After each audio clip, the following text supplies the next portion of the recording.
What's going on, everybody? Grateful to be here. Today, we're going to be talking about a lot of stuff, like what's going on in the world in regards to our economics. Is there a great reset about to happen? How is this huge inequality in our finances happening? And has it happened before? And how did we get out of it, most importantly? And I've been doing a lot of research on this subject matter for a lot of time. For those of you who don't know me, my name is Gaven Sariel. I am a contributor here at 4BK. Billy's in Egypt right now. He's going to be joining us here in a couple of weeks. But we're in this segment, we call it Conscious Finance. We talk about all things finance, history, and future to see how we can make your lives better. And today, again, we're going to be talking about the inequality of finance right now that's going on. That's close to all-time highs. And I'm going to break this down for you step by step. But before we do that, I actually want to go a little bit into the history, which is, definitely where forbidden knowledge is. It stands out in my opinion, because not only is Billy a futurist, but he's also a historian, and he doesn't just believe what he reads in the books. But oftentimes, what I've figured out for myself personally, and I teach finance to more than 3,000 students, I can go into history and go, oh man, we've been in way worse positions. Or, there's a way out here. We figured this out. We always have. We have always figured it out, at least in the last, let's say, 10,000 years since we've been documenting this stuff. So let's talk a little bit about some of the past before we get into where we're at right now and what the solutions are. All right. So let me bring this up here. So let's talk a little bit about the French Revolution. All right. And I don't want to go too far back. I like staying more in kind of like recent history as opposed to ancient history. And the reason is because, things evolve and they were moving a lot slower back then. Now things have moved faster and faster and faster as we evolve as a society.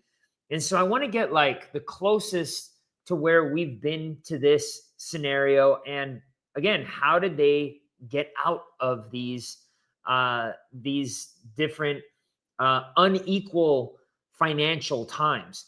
So let's talk. There was a time called the Ancien Régime. All right. And essentially the structure of society was you had the first estate, which was the clergy or the church, owned 10% of all land, and it was tax exempt and lived off tithes. Man, religion, best business in the world. All right. And it's been around forever. All right. They owned all the land, tax-free, and then everybody had to give them their 10%. Right. Then we had the second estate, which was nobility. So all the, kings, queens, all that stuff, 2% of the population, but they controlled 20 to 30% of all the land in France at that time. All right. And they enjoyed extensive privileges, such as what are called feudal dues, hunting rights, and exemption from many taxes. All right. Does this sound familiar? All right. A lot of the rich people now, and I know because I specifically use these strategies for myself to save myself money. All right. I found all the loopholes in the tax that benefit me, at least in the tax code that benefit me. And so back then it was not quite so hidden. For those of you who don't know, the tax code is seven times bigger than the Holy Bible. All right. 7 times bigger. You want to talk about how you can get confused? Open up the tax code. It's the most boring thing in the world, but 2, it is very confusing. And in most times, like contradictory. But there are lots of things that you can use to lessen your taxes, but we're not going to talk about that today. All right. But the second nobility owned 20 to 30%. Now, there was the third estate, which was everybody else. It included peasants, artisans, and bourgeois. I don't know if I'm saying that. Now, that was 97 to 98% of the population, but they shouldered almost all of the direct taxation. Now, let that sink in. These peasants, these people who were at the bottom of the class system back then, were the ones who paid all of the taxes. All right. And this has really become, like the new slavery, right? Because we're starting to see that now. The middle class, not the lower class, but for the most part, some of the lower class and the middle upper class, y'all are the ones that are paying for the majority of the taxes in the United States right now. All right. And a lot of you are tuning in from the US. I don't know your individual tax system. Maybe in Europe, it's definitely more socialistic, but they definitely hit you with huge taxes. All right. In all of those areas. Now we're going to go in tonight into, do we tax these billionaires because they've got so much money? It could be a possibility. All right. And we're going to talk about that here in a little bit. But we're seeing here again in France that this was definitely a problem. Now, what led to the chasm? Because at one point in time, we had in France, I didn't live in France back then, and I didn't have any family back then in France, but the French had a thriving middle class. All right. A thriving middle class. But what ended up happening was a debasement of currency, which is what we're experiencing in the United States right now. They're printing more money, devaluing it. In fact, you get at least a minimum right now of like almost 3% per year of your money. So if it sits in your bank account and is doing nothing, accumulating dust, it is literally having 3% of it stripped away year after year.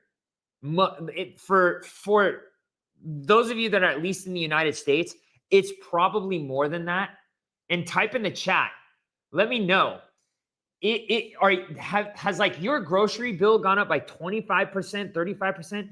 Has your life gotten more expensive? If so, type it in the chat. I want to see what some of you say here. All right. But essentially, you had what are called feudal inheritances. So centuries of feudal land concentration passed wealth through aristocratic and clerical families. All right. So these people just kept compounding their wealth and they kept holding and hoarding exemptions. The richest classes were shielded from taxation. Again, something that's going on in the United States, pushing the fiscal burden onto peasants and urban workers. And demographic pressure by the 18th century, population growth outpaced agricultural productivity, straining peasants further. Again, something that's happening right now in the United States, and not just the United States, all over the world. And that's why if you ChatGPT or Google it, is the world a more dangerous place right now? Yes. Why is it more dangerous? Because people are starving. People are turning to rob things, to rob other people. And if we have like a thriving middle class, that class member grows and grows and grows. There's less people on the bottom to do those things because they're watching out for their neighbor. I don't want that. I don't want to get robbed. I don't want to get stolen, right? I don't want to get my things stolen from me. I want to keep my neighborhood clean, right? But as the classes start to go down, they're like, I don't care. And we see it all over the world. I don't care if you're in Chicago, South Central, Panama City, Panama, wherever, anywhere in Central South America, even the European Union, all over the place. you see these sorts. The lower the class center is, unfortunately, the more dangerous it is. So what the goal here should be to lift that, and I'm going to show you some stats here. Now, what ended up happening? Well, they had the French Revolution, and essentially they did an abolition of all the feudal privileges. So they crashed these aristocrats, essentially. All right. Dues, tithes, and noble hunting rights were ended. Nationalization of church lands. So churches couldn't own that 10% of land, was confiscated and sold. And the confiscation of the immigrant property, noble estates, were seized and redistributed. All right. And then you had a Declaration of Rights of Man enshrined legal equality, destroying the estate system. So it took a collapse, a revolution, and a collapse in society to pry the wealth out of these wealthy people's hands.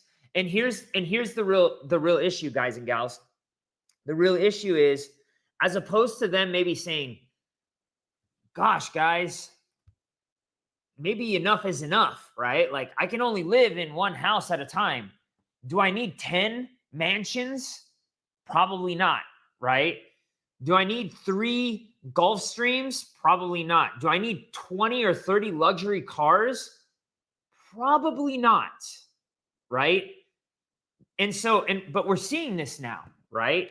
With a lot of people at the top, all right? The 0.1% right now in the US, the 0.1% right now in the US controls 90% of the wealth. 90% of the wealth. I mean, that's like insane. Insane. So you can read here, inequality fell sharply after the revolution. Land ownership became more widespread among peasants and middle classes. And by the 19th century, France's wealth inequality was still significant, but less extreme than under the Ancien Régime. All right. So let's take a look at another time. All right. There was the Colonial Societies as well. All right. And I want to show you that this didn't just happen. This isn't the first time it's happening. And this isn't just the first time, even in modern history, that this is happening, right? So we had this stuff called the Colonial Societies. Again, land concentration, huge tracts of lands were given to colonists, conquistadors, or companies. And these were basically encomiendas. I don't know what those are. Startups. Startups. Plantations and haciendas, all right, or like ranches, right? While indigenous people were dispossessed. Slavery and forced labor enslaved Africans and indigenous laborers created enormous wealth for the tiny elite.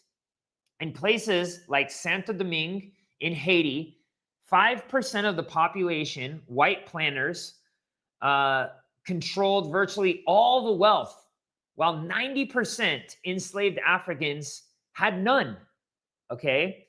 So we had this rigid caste system. Race and ancestry determined status and economic opportunity. So it just, luck of the draw.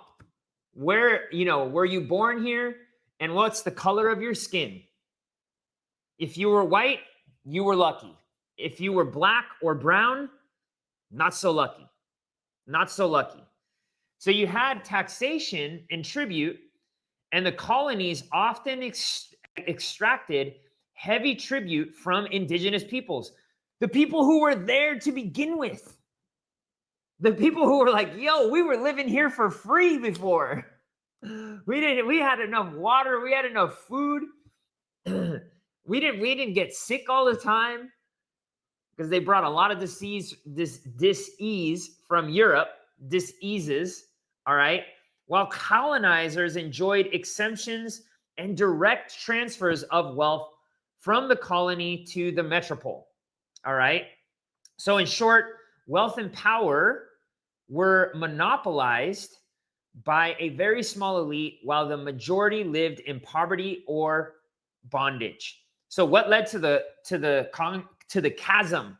All right? It was conquest and dispossession. Europeans seized land and resources from indigenous people, plantation, slavery, economy, sugar, tobacco, cotton, coffee generated astronomical profits for owners financed by the labor force. Mercantilism, colonial economies were structured to funnel wealth to the metropole, which was Spain, Britain, France, Portugal, keeping local populations poor. And we still see that in Latin America. I live in Latin America. All right, we still see it, unfortunately.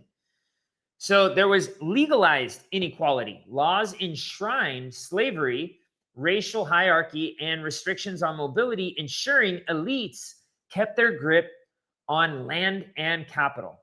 Now, what balanced the scales afterwards? The balancing was uneven and often bloody, but a few pivotal forces shifted wealth patterns. So you had revolutions and independence in Haiti, all right, in the 18th and 19th century, where the enslaved people overthrew French planters, abolished slavery, and redistributed land. Now, the problem was when they did this, and I don't know who in their right mind signed this, all right? But maybe they put a little back clause in there. I've signed some bad contracts before in my life, so I get it.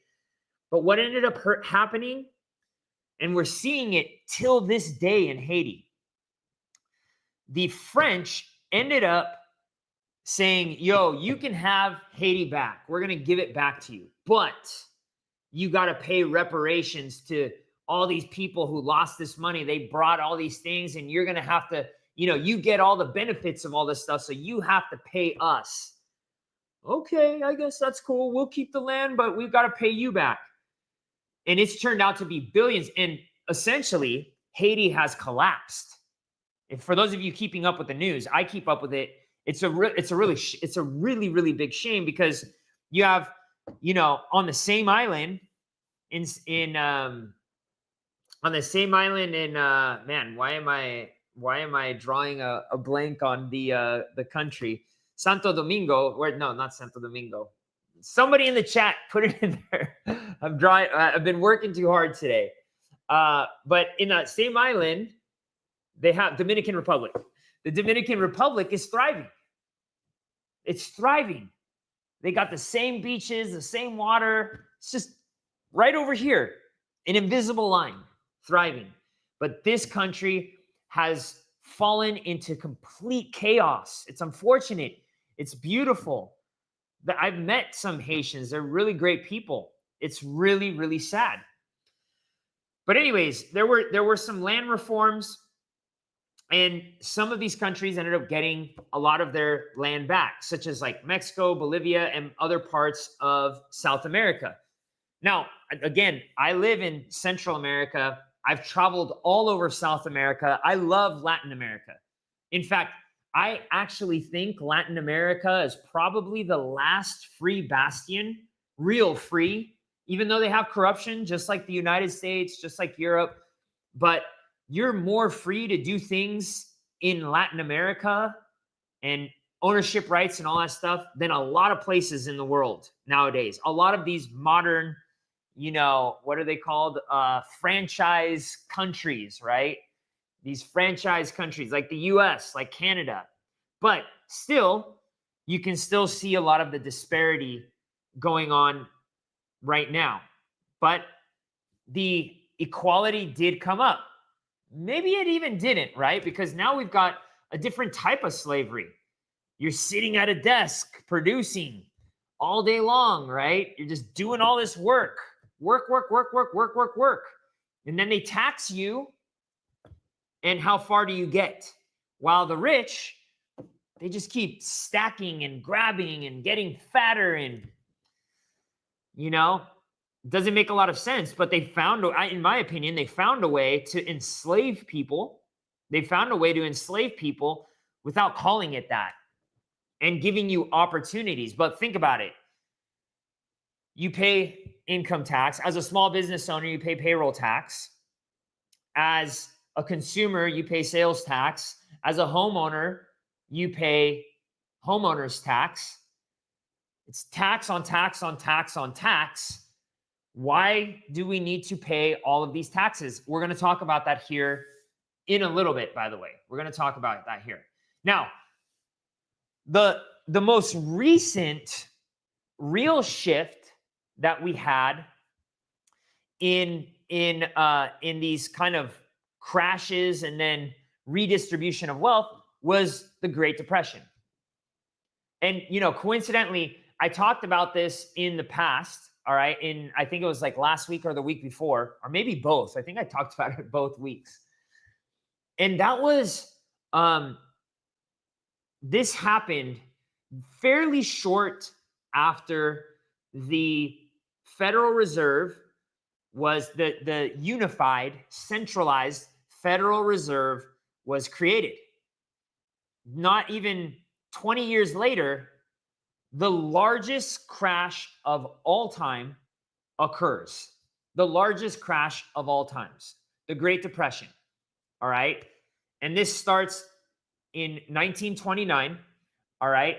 And you can see here, the U.S. stock market fell by 50% and corporate profits declined by over 90% during a short depression known as the Forgotten Depression. That lasted from 1920 to 1921. So it was relatively short, right? The U.S. economy enjoyed robust growth during the rest of the decade. The American public discovered the stock market and dove in headfirst during the Roaring '20s period. Speculative frenzies affected both the real estate markets and the New York Stock Exchange. Loose money supply, which is what's going on right now, by the way, and high levels of margin trading by investors, which is going on right now, by the way, helped fuel an unprecedented increase in asset prices. That led up to October 1929, saw equity prices rise to an all-time high, multiples of more than 19 times after tax corporate earnings, coupled with the benchmark Dow Jones increasing 500% in just 5 years. The stock market crash that followed was severe. So those are like even gnarlier than Bitcoin gains, 500% inside of 5 years. All right. It's probably like a 70%, maybe a little bit less percent return compounded. All right. Per year, annual compounded.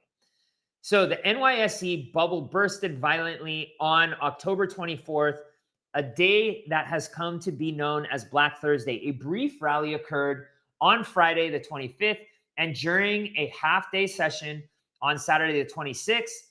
But the following week brought Black Monday and Black Tuesday, and the Dow Jones Industrial Average fell by more than 20% over those 2 days, which, in crypto, we're used to that. That's like a Wednesday. The stock market would eventually fall almost 90% from its peak. So almost 90%. Think of how stable the United States Dow Jones Industrial Average has been since you've been alive. There's not many people who are probably watching this right now that know, that lived through this time and saw this. 90% crash. I don't think I've even seen a 90% crash in Bitcoin since I've been in crypto in 2017. All right. 80%, 80 some percent, yes, but a 90% in like allegedly the most stable. Y'all have forgotten about this. It's not even in your timeline. I research this stuff all the time. I look at these different market structures because I know this stuff can happen. A lot of people say, no way, we live in the United States. It's stable. I trust my elected officials, which the majority of you don't. And I'm going to show you something here in a little bit. But this is definitely something that just tanked the United States as a whole. But the good that came out of it was that wealth was redistributed because a lot of those people that were hoarding and buying all these stocks and all this stuff, they held on and they held on until they over leveraged themselves and they had to give it all back up. A lot of people didn't make it. I'm going to just say that. A lot of people didn't make it through that era. All right. And it was unfortunate for some, but a lot of opportunity was created. And so this Great Depression lasted from 1929 to 1940, when the United States got into the World War II. All right, into World War II. Now, here we have something called, a lot of you have heard about the Great Depression, but there is actually something called the Great Compression, which compressed. So we had like this chasm, like back in the colonial era that we discussed, back in the French Revolution era, we had this chasm between the haves and the have-nots, right? We have this chasm that's going on right now. It's why the US and the world, to be quite honest with you, is intense. You see all these things right now, like Israel, 500,000 people protested today alone, I saw. In Italy is like on fire. England is on fire. France is on fire because of all the stuff that's going on, all the killing, all the mayhem. People are pissed. People can't rub two nickels together anymore, right? There's been a lot more opportunistic times in our modern history, okay? But look at what happened here, okay, during this great compression, all right? So income inequality has long been a significant problem in the US specifically, all right? So a lot of the freedoms you get, a lot of also these big oligarchs have been controlling the Carnegies, right? And the Vanderbilts, the Morgans, all of these guys, they're the puppet masters, right? They're the puppet masters. I know I'm going to hear a lot about what you guys are talking about here in the chat. I'm going to take a look here in a little bit. But income equality has been correlated with higher levels of crime, stress, and mental illness. You know, when I was 21, I lived in Spain for about 5 months. It felt like I was there for 2 years because they don't care so much about money. You know what they care about? Their social activities, time off, time with their family, time with their friends. Most of them actually even own 2 properties. They own an apartment in the city where they can work, and they have a casa de campo, which means a house in the countryside, where they go and they just spend 2-3 times. Holidays over there, I mean, if the holiday lands on a Tuesday, you're not gonna get like Monday off, all right? You're gonna get Monday, Tuesday, Wednesday, all the way to the next following week off. They treat their time way better. And I even tried doing it in the United States when I came back. I was like, no, we got to have siesta. They have siesta. They close every day from like 12 to 3 or 4. And then they open back up. They work until 8. Then they go to the cafe. They meet up with their friends. They have a glass of wine. They have a nice meal. Everybody walks there. They walk home. They're talking, having an amazing time. And I've been back to Spain many a times. All right. I love Spain. My family is actually from Spain, but they love life over money, over grinding. That to them is not their wealth. Their wealth is in their experiences, their love of their family, their time, all these things. Sunday, closed. Unless it's like an emergency pharmacy, everything's closed. Maybe the bars and the restaurants and stuff, they open so that people can come and talk and all that stuff. But for the most part, they're done, right?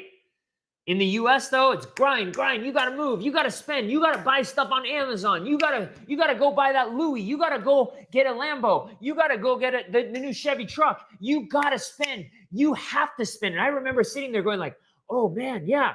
After 9/11, oh, everybody's got to get out and spend. After COVID, everybody's got to get out and spend. We just sent you $1,200 per person. You all got to go spend. right? Y'all know what I'm talking about. All right. Y'all know what I'm talking about. So anyways, there's a lot of historical social ills in the United States, such as slavery, immigration problems, and Japanese internment camps are correlated with high levels of income equality. The shared prosperity of the decades following World War II would come to an end during the 1970s, where the poor economic situation led to new policies that favored the wealthy. Now, this has been going on since 1913, since they did that, but the 1970s really was when they took advantage of this, right? We went off the gold standard back then. You used to be able to take your dollar, trade it in for some gold at the Federal Reserve Bank, right? At least countries did. But your dollars were backed by gold. What did they start doing? Debasing the currency. They started printing more dollars than there was actual gold. So countries were like, yo, give us the gold. We want the gold. Here's your shitty dollars. Give us the gold. And they did that. And then guess what the United States did? As soon as they started to have a gold run, instead of a bank run, they had a gold run. Nixon gets on and he goes, we're canceling the gold standard in 1970 or 71. I can't remember exactly when. We're canceling the gold standard. As of today, the United States dollar is going to be backed by the full faith and credit of the United States government. Your word? Man, y'all just lied. Y'all just said that there was, for this amount of dollars, there was this amount of gold, and you've been lying to us, and we're supposed to take your word? Well, yeah, but now you have the petrodollar. Just use the dollar to buy oil, and that's what's going to prop it up and give it value. Is it backed by oil? No. Is it backed by anything else? Yes. What? The full faith and credit of the United States dollar. Oh my gosh. Oh my gosh. Anyways, so, we have this. So now let's go back though to the Great Depression, right? So when did we start to see the wealth start to really redistribute? A lot of you don't know this, all right? So back then, income tax, though there were personal income tax exemptions of $3,000, which was a lot of money back then, all right? Remember, we're talking about like the year 1929, all right? So you had an exemption of $3,000. A lot of people didn't have to pay income tax in the income tax bill that passed, ensuring that only the wealthiest would be subject to taxation. The new income tax did little to level the playing field between the rich and the poor. There was never any intention of using it to redistribute wealth. Instead, it was used to compensate for the lost revenues by reducing excessively high tariffs. By the way, that's the way the United States used to make money before 1913. All right? And I've done a conscious finance before in the past where I actually went over what happened in terms of debt to GDP. So how much debt do we have versus the output of that country? The lower the debt to GDP percentage, the better off your country is. The higher it is, the worse off. Right now, we're at all-time highs. All right? Before the Federal Reserve took over, it was 8%. And it was would fluctuate between 3 and 10% per year. Not bad. Pretty good, right? You're a good credit risk. Right now, it's at 120% debt to GDP. All right? And that was with tariffs, guys and gals. But guess what? And we'll talk about this here in a little bit. What was going on? The government had to watch what they were spending. They didn't have this little faucet of money printers and you, as the taxpayer, to go after. There was no federal income tax. There was no federal income tax. Now, the new income tax did little to put a cap on incomes. Inequality continued to rise until 1916, the same year in which the top marginal tax was raised to 15%. 15% top. All right? Crazy.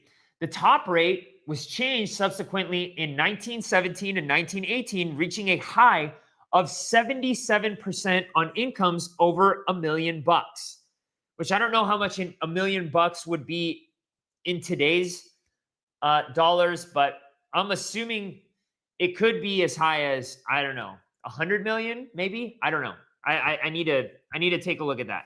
Interestingly, after reaching a peak in 1916, the top 1% share of income began to drop, reaching a low of about 15% of the total income in 1923. After 1923, income equality began to rise again, reaching a new peak in 1928, when? Right before the Great Depression. Just before the crash, that would usher in the Great Depression, with the richest 1% possessing 21.3% of all income. Not surprisingly, the rise in income equality also closely mirrored a reduction in top marginal tax rates starting in 1921, with the top rate falling to 25% on income over $100,000 in 1925. All right. So from Great Depression to Great Compression, although the Great Depression served to reduce income equality, it also decimated total income, leading to mass unemployment and hardship. This left workers with little to lose, leading to organized pressure to reform policy. So this is when things like the New Deal paved the way for a rise in union members and better workers' rights. In the 3 decades after World War II, up until the early 1970s, the median compensation increased and labor productivity approximately doubled, increasing total prosperity while ensuring that it was shared more equitably. Further, during the Great Depression, marginal tax rates increased. By 1944, the top marginal tax rate was 94% on all income over $200,000. Now, this could be a good or a bad thing right now. Type in the chat if you think it's a good thing. All right, type in the chat if you think it's a good thing. So the top marginal tax would remain high until for almost 4 decades, falling to 70% in 1965 and subsequently to 50% in 1982. And I think we sit at about like 37% right now. All right, so it's the lowest it's been in a while. Significantly, during the Great Depression, income equality came down from its peak and was relatively stable, with the richest 1% taking approximately 15% of the total income between 1930 and 1941. Between 1942 and 1952, the top 1% shared income dropped to 10% of the total income. So these are some of the best times in modern society. 10 years, and what was it when that top percent was giving up that income and more of it was flowing to the people in the middle and the lower? All right, just exactly what I was saying at the beginning. All right, now before stabilizing at around 8 to 9% for nearly 3 decades, this period of income compression has been aptly named the Great Compression. All right, now there's a really good article right here. In fact, I'm going to drop it in the chat that I think people can read. All right. But, you know, people are saying like, why should we abolish the super rich? All right. Do you guys think that we should abolish the super rich? Do you think we should abolish the super rich? I'm gonna tell you my opinion after I'm done reading this. All right. Now, it may surprise some of you. In the United States, the top 0.1%, the top 0.1%, not 1%, 0.1%, now control about the same wealth as the bottom 90% of the entire population. Globally, the richest 8 individuals possess as much wealth as half the entire planet. Let me read that again. Globally, the richest 8 individuals possess as much wealth as half the entire planet. The United States could completely eradicate homelessness by taxing away just 2% of the wealth of a mere 2 billionaires, Jeff Bezos and Bill Gates. If we redistributed 2% of the wealth of all the world's billionaires, leaving completely untouched the wealth of well over 99.9% of the world's population, we could eliminate extreme poverty entirely. Billionaires, meanwhile, would likely not even lose any money in the process, since they typically earn more than 2% annually off their wealth. The first of these objections, reducing inequality, remains simply impossible because the rich will always be able to avoid paying any new taxes levied upon them. The second, even if we could raise taxes on the rich, we shouldn't, because the cost to society always outweighs any benefit. And the third objection, the rich, morally speaking, deserve their good fortune. I don't know about you. But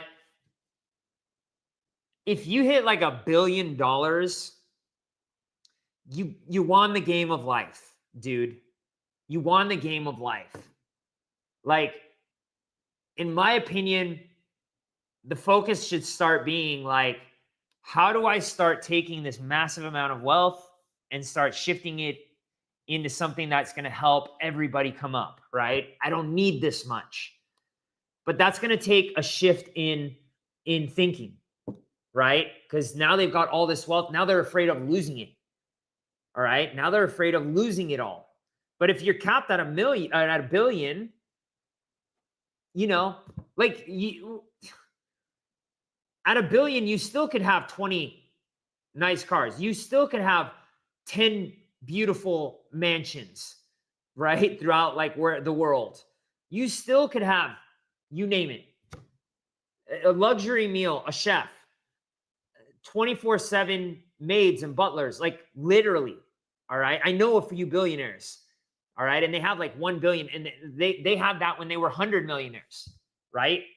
Now, all of this could be possible. Many countries, the historical record shows, have successfully implemented stiff tax rates, with the United States being one of them. During World War II, the federal tax rate on income tax bracket hit an astonishing 94%. Top tax rates in nations like UK, Sweden, and Denmark surpassed 90% into the 1970s. Overall, the top U.S. tax rate averaged 81% for nearly half a century, from 1932 through 1980. Now, let me say this. I'm not going to get into the rest of this, but let me say this. How many of you trust the government? How many of you trust the government? Like all the things we know, the Epstein files, the CIA, the lies, the corruption, the insider trading, the forever senators and congressmen and women that won't get rid of the power. Things have gotten worse. Your life hasn't gotten any better. Maybe some of you have gotten lucky and made more money. Majority of you, 90% of you, I would argue, your life has gotten harder. Your life has gotten harder. So, do you think that giving your hard-earned tax dollars, your life force, should go to these people, to this government? I mean, I just had a one of my business partners come to me, and he was talking to me about a friend of his, and he goes, Gavin, did you know that there's like these government websites where people go and they put products on these sites to sell to the government? It's a business, right? There's a movie called War Dogs where they talk about it, right? And they're just simply taking products from over here and they list them at a higher rate. And instead of the government being not being so lazy and going and finding the best deals, like a lot of countries are right now, like Dubai is, or United Arab Emirates, or Saudi Arabia, or even Russia, okay, or even El Salvador, okay, and they're like, how do we save money on these things? The United States is like, oh, okay, well, that's the lowest bidder, so we're gonna go with them. And the markup, like, it was something so stupid. It was something so stupid, guys. Like, he told me that there was like a screw that they bought for like $3 that they were selling for like 80. What? That's where your hard-earned tax dollars are going, right? That's where your hard-earned tax dollars are going. And then the forever wars and the war machine, right? Lockheed Martin, Boeing, all of the Palantir, all of these things, all right, that are killing machines, keeps going to these things, right? Keeps going to these things. And so, but let's actually take a look right now what the income equality, okay, really looks like for you. This is why you're feeling the way you feel. All right. Now, this is just from 1890 to 2015, and it's gotten even worse. All right, it's gotten even worse. But this showed like the real chasm going on right now. It's gotten way worse, actually. Not just. Let me see if I'm gonna try pulling it up here. Actually, I have it. Let me see here. Let's see here. All right, can you guys see this? So look at this. Let me show you one, and then we'll skip over to the other. So this is, oh, whoops. All right, so before this right here, this red line, this was your income compared to the pricing of homes. So the U.S. Housing Price Index. It used to be really easy for you to own a home. Like you would buy a home, and it was like maybe 2 or like 3 years worth of your salary. And there was times where like in 1 year, look right here, 1 year you could just pay it off, right? 1 year, no mortgages, no nothing. You just boom, you paid it off, right? Back in the 1890s. Times were really good back then. By the way, the economies were very good back then. All right. They had their busts and booms, but they rebounded real fast. They weren't like huge Great Depressions. All right. And that was before 1913, which was, again, when the Federal Reserve was here, right? All right. That was before. Now, take a look at this. It gets bigger and bigger. And when does this chasm start to occur? Look at right here. 1913 is right here. You start to see this huge chasm, and it just keeps getting bigger and bigger and bigger. All right. Bigger and bigger and bigger. Now, take a look at this. All right. That's until 2015. Look at 2025. So we stopped about right here. All right. We stopped about right here. Look at what happens. Boom. Parabolic, like the freaking Bitcoin chart in 2014. All right. This thing has gone parabolic. Look at median price, 433,000. Your income, $74,000. And this is the median price. I mean, if you live in California, good luck. $1 million where I used to live. $1 million minimum for a tiny little shithole. All right? $1 million. I mean, you move anywhere in Latin America, and $1 million is going to get you 5,000 square feet with every single upgrade you can dream of, and probably a 10,000 square foot plot of land. All right? Like literally, that's how much you can get. All right? Or an apartment at the top, on the 60th floor, on the top of the most beautiful luxury building. All right? Over in Latin America, you can still do that.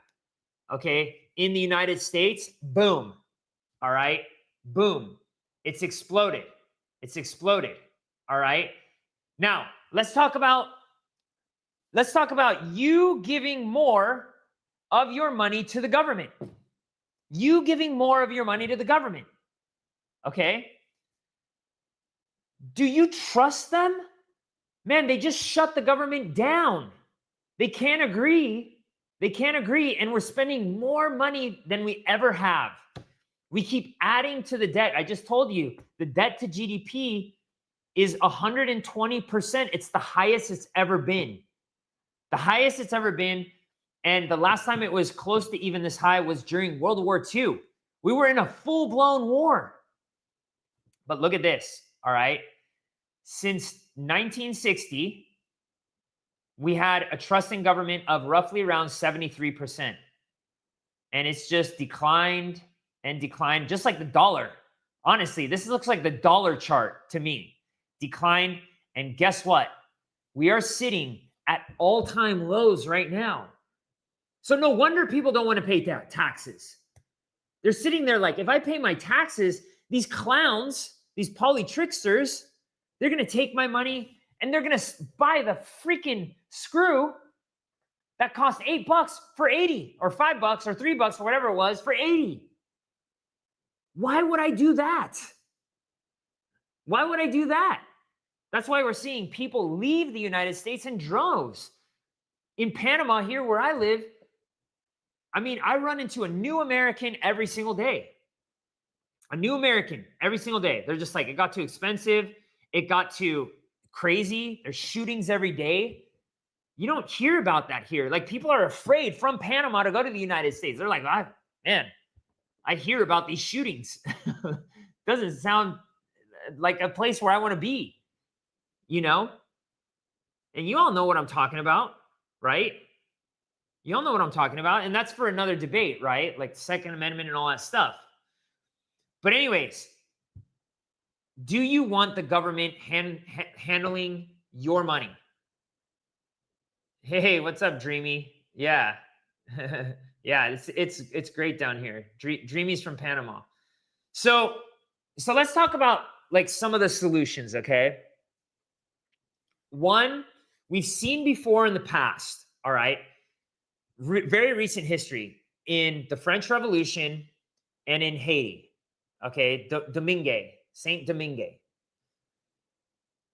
Unfortunately, and Ray Dalio, one of the largest hedge fund managers in the world, he's retired now, but now he's focused only on studying these collapses, all right, is saying there's a revolution that's happening right now in the United States, right?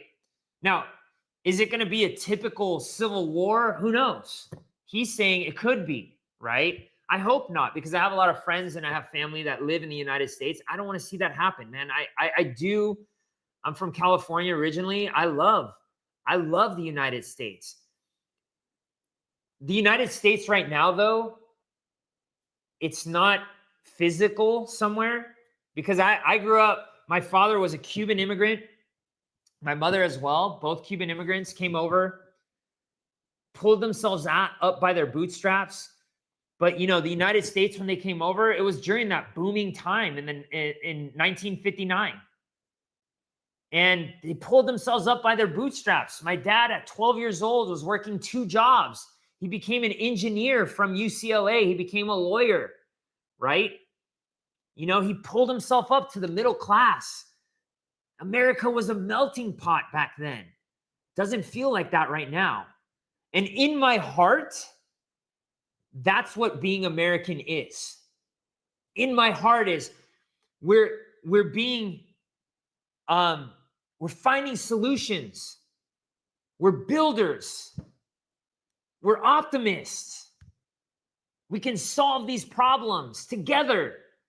That's in my heart. And if you're not from America, you probably share those same values, and maybe that's what you consider yourself from your country. Or maybe that's just the human spirit, honestly. So what are some of these solutions? Is it giving the government more money and taxing people more? I mean, maybe, yeah. Like these huge companies, Apple and Nvidia and Tesla. By the way, I own these, all right?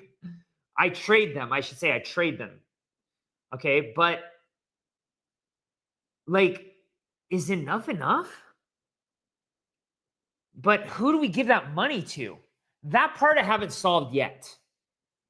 But I will say this, the majority of the people, 90% of the people that are watching this video, you probably shouldn't be taxed so hard right now.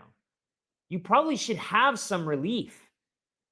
Now, I'm not saying welfare state either, because that a welfare state like where my parents are from, Cuba, that's a welfare state. It's communist. Everybody's equal. Everybody gets the same amount of food, allegedly, right? But it's run down. Buildings are collapsing in Cuba. Their energy, they're having blackouts all the time. That strategy is not going to work. Does not work. All right. But man, if you've made it, I don't know. Maybe there's something with crypto, because I'm like, I've learned a lot about smart contracts. I'm building my own decentralized application. There's a lot of creative things that we can do that just follows code as opposed to human behavior, which greed is probably one of the strongest behaviors that we have as humans, unfortunately. What I like about crypto and smart contracts and blockchain is we can program in there, hey, look, we made these mistakes before. If this money goes here, it goes to here, but only if this is triggered, and no more. You cannot have more than this. Sorry, dude, at $1 billion, you made it. Sorry, company, at a X amount, you made it, right? You made it. But now it's time to start giving back. All right. And let's come up with new ideas that better humanity. That's what I think. Now, in the meantime, I'm taking advantage of this because personally, just like Ray Dalio thinks, you're going to have to claw those things out of those greedy guys' hands, just like in, the 1700s with the colonies, just like in the late 1700s with the French Revolution, and essentially just like the Great Depression, where people, they had a bust. And whether they wanted it or not, the market took it back.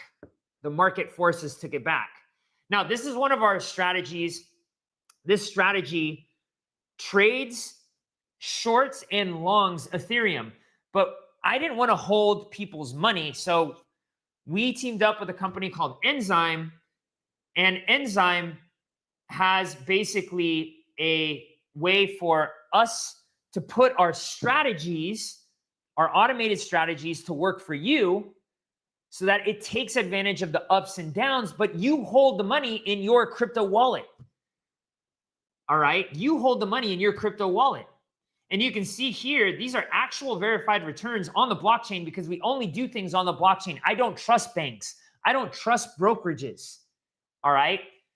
You can see here, these are our monthly returns, and they average out to about 7.61% right now. All right?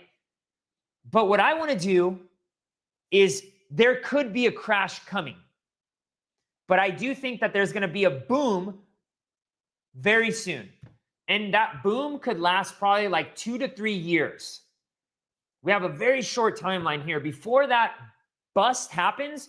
And then the wealth is going to get redistributed because people don't remember enough people. And they don't go as deep as a lot of you are going in and studying this sort of stuff. And certainly like the things that I've done. All right. And you can see here, all right, this longs when it starts to go up gets you out. All right. And it shorts when it goes down. So this strategy actually makes money when the market goes down. So if we do experience crypto's version of 1929, which we kind of already have, at least I have twice because I've been in crypto since 2017, you have your downside covered. A lot of people don't do that. A lot of people don't do that. All right. And we have this is another strategy. This one just started. This one actually has a better track record. We've been testing this one. We just launched it last month. And this strategy is averaging about 12% per month, around 12% per month. Now, past results are not indicative of future ones. All right. Because I have had strategies not perform like they did in the past. Usually we have risk management parameters in all of our strategies that we've had so that it limits the downside, because that's the most important thing. But for the most part, I want to make sure everybody is clear about that, right? Like there's risk. There's risk in investing in bonds now, even. Okay. There's risk in huge risk in real estate. But again, this is another strategy that we just recently launched that's done really well for us. It's made us a lot of money. And now we've introduced it to the public starting the middle of last month. Okay. Now, I want everybody to pay attention here, because one of the things, in my opinion, of wealth redistribution is going to entail communities. And we've built a community over the last 5 years. All right. And I want to show you like some of these results from our students, right? This is an app that we actually built. It's on the Apple Store and it's on the Google Store and it's on obviously your desktop. But this is our wins and success channel. All right. And you can see win after win after win. All right. And I'm running out of time here, so I'm going to kind of skip through this, but you can see win after win, guys.